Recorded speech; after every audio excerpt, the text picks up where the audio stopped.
आवाज दे कहा है. काही आवाज कधीच थांबत नाहीत. काळ सरतो, पिढ्या बदलतात, पण ते सूर मनाच्या कोपऱ्यात आजही तितक्याच हळुवारपणे गुणगुणत राहतात. आज 23 डिसेंबर.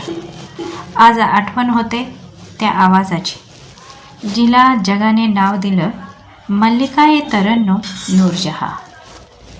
21 सप्टेंबर 1926.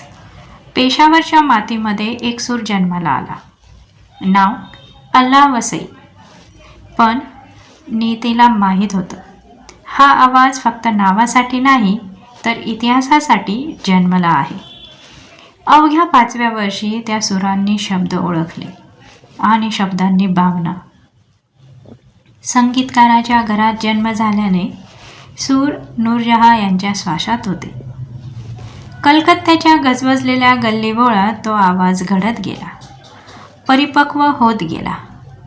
आणि मग एक दिवस सिनेमा थबकला, कारण एक कोवळा आवाज सगळ्यांचं लक्ष वेधून घेत होता.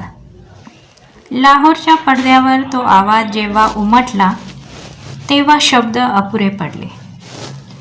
कचिया वे कलिया ना तो.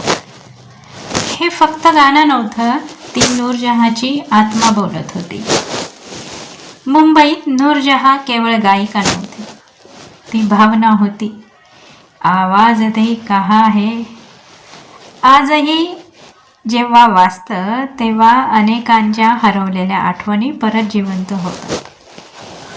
मेरे बचपन के साथी या ओळीत असं काहीतरी आहे जे थेट हृदयाला स्पर्श करतं.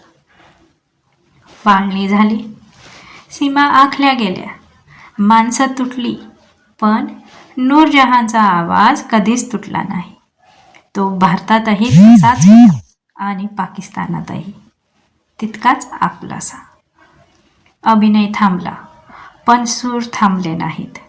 उर्दू, पंजाबी, सिंधी भाषा बदलल्या, पण भावना एकच राहिली, मनाला भिडणारी. तमगा-ए-इम्तियाज हा सन्मान होता, पण नूरजहाँसाठी खरा सन्मान होता लोकांच्या डोळ्यातलं पाणी आणि ओठावरचं मौन.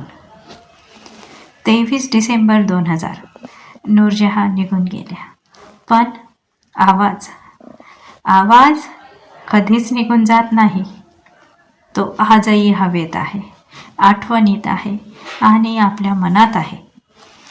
मल्लिका-ए-तरन्नुम नूरजहाँ यांना विनम्र अश्रुपूर्ण आदरांजली.